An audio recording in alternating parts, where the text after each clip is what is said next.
with Vice President Vance. So we just mentioned the midterms. I want to just put up a poll. This shows congressional vote preference. This was at the end of January, so just a few weeks ago. Of all voters, Democratic candidate preference at 52, GOP candidate at 46. We've got a long way to go, but obviously that number would not be good for the majority. That would not be good. I will say, as much as we love Fox News, we always think Fox News has the worst polling. Me and the president agree on that. I'm sorry. I can show you other ones that are very similar. But since they're ours, I show ours. But here's the fundamental issue in the midterms. And I think we're going to make this argument to the American people. And the American people are obviously, they're going to be the ones who make this decision. Is look, if you go back to the Biden administration, the average American lost about $3,000 in take-home pay during the 4 years that Democrats were in charge. In the first year of the Trump administration, average Americans have gained about $1,200. Now, there's kind of a good news, bad news dynamic there. If you're looking at it from the perspective of the last year, Americans have done better.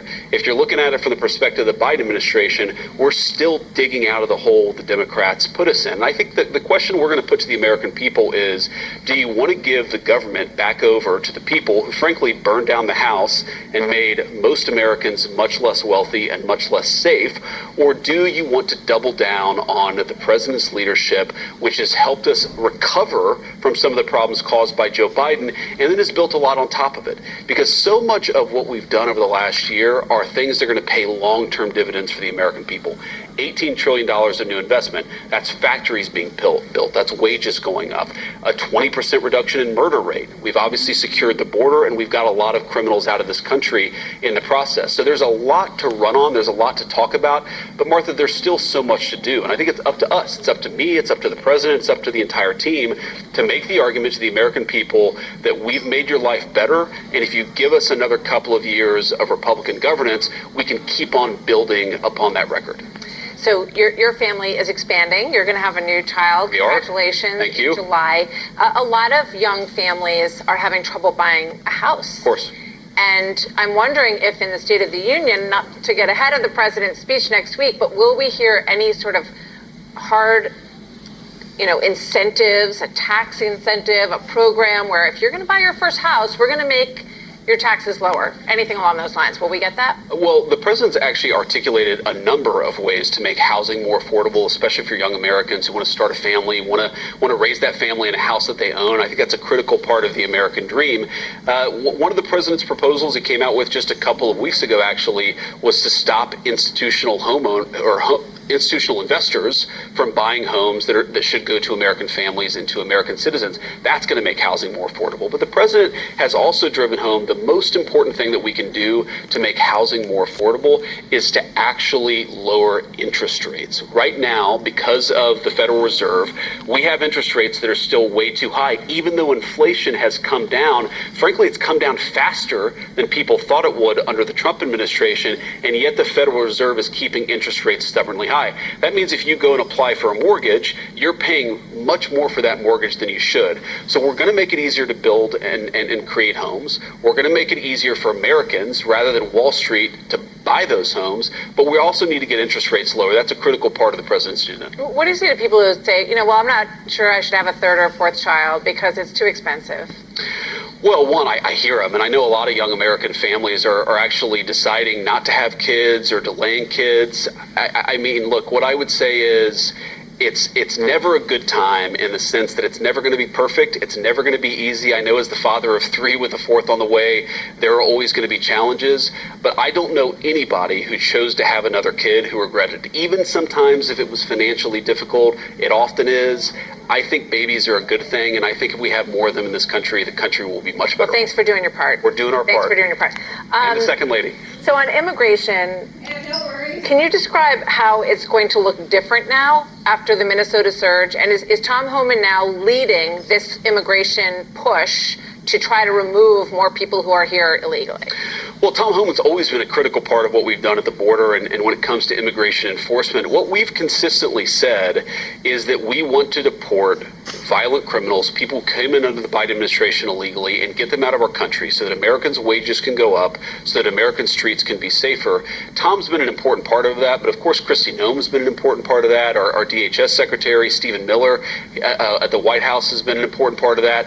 Here's the thing, Martha, where you've had cooperation between the state, the local, and the federal government, whether it's a blue city like Memphis or a red city in a small town in the middle of Ohio, you have great cooperation and you don't have the chaos. We're able to get illegal aliens out of our country, and we're able to do it in an orderly way. Where you have Democrats refusing to cooperate, places like Minneapolis, places like Los Angeles, the entire immigration enforcement thing, it becomes more chaotic. It becomes harder to get the worst people out of our country. It's a nightmare for the American people, but unfortunately, the Democrats, at least some of them, some elected Democrats, are so committed to the idea that you shouldn't be able to deport anybody that they're willing to put at risk the lives of local police, the lives of federal law enforcement, to ensure that it's as hard as possible to enforce the border. We're going to keep on enforcing the border despite that, but man, it would be great to have a little bit more help from the local officials. That the president didn't like the videos that he was seeing in Minnesota. I don't think any of us liked the videos. So are we not going to see that kind of surge in Los Angeles or New York, the other places that you mentioned? Well, Martha, none of us like those videos. In fact, the point is we don't want immigration enforcement to be chaotic. In 99% of cases, you have a federal law enforcement officer. They show up at a jail or they show up somewhere else.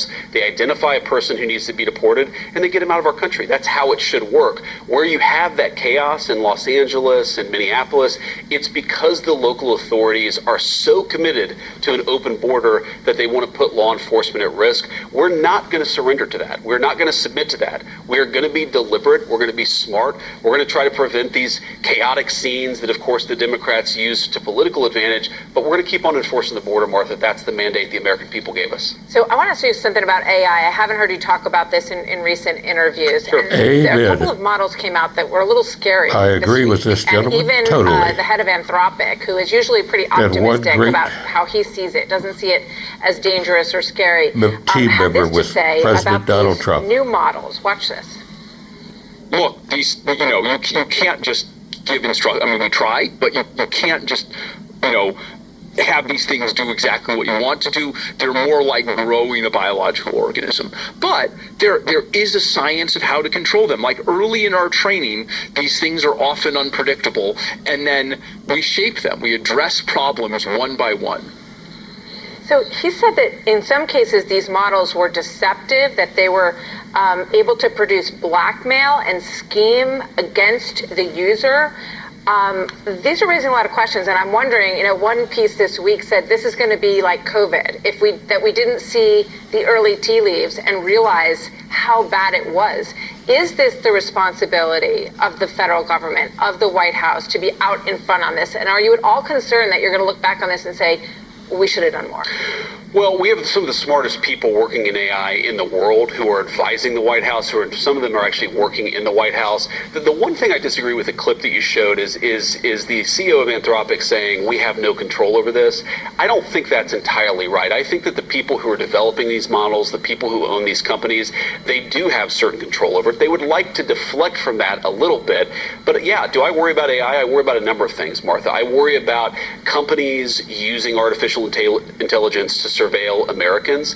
I worry about invasions of privacy. I worry a lot about political bias. If you go back to 2020, 2021, Google search was so biased in a left-wing direction that I think it actually changed America's political system. I don't want that to happen with artificial intelligence. So there are a lot of things we are worried about.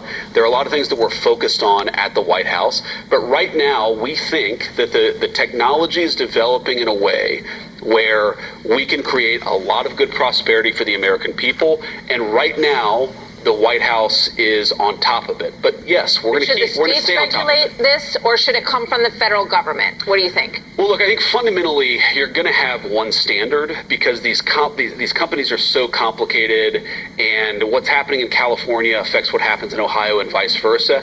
I think that eventually you're going to have some standard applied, whether it's a federal standard or whether it's one state standard dominating. I think, frankly, the worst possible outcome would be to have far left California dominate the entire AI regulatory map.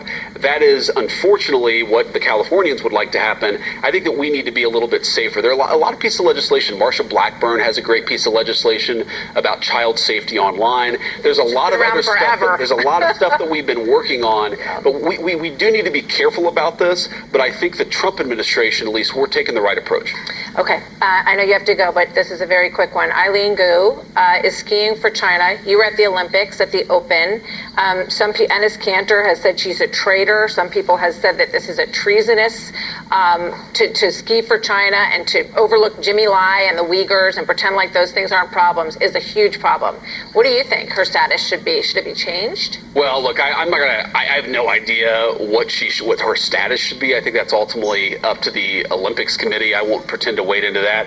I certainly think that somebody who grew up in the United States of America, who benefited from our education system, from the freedoms and liberties that make this country a great place, I would hope that they want to compete with the United States of America. So I'm going to root for American athletes, and I think part of that is people who identify themselves as Americans. That's who I'm rooting for this Olympics. I'm with you on that one. Thanks you very much, Vice President J.D. Vance. Great to see you. Thank you for coming. We'll see you soon. Take care. I agree with this. All right, we'll be right back. Gentlemen, totally. J.D. Vance. He's a great team player with President Donald Trump. God bless them all.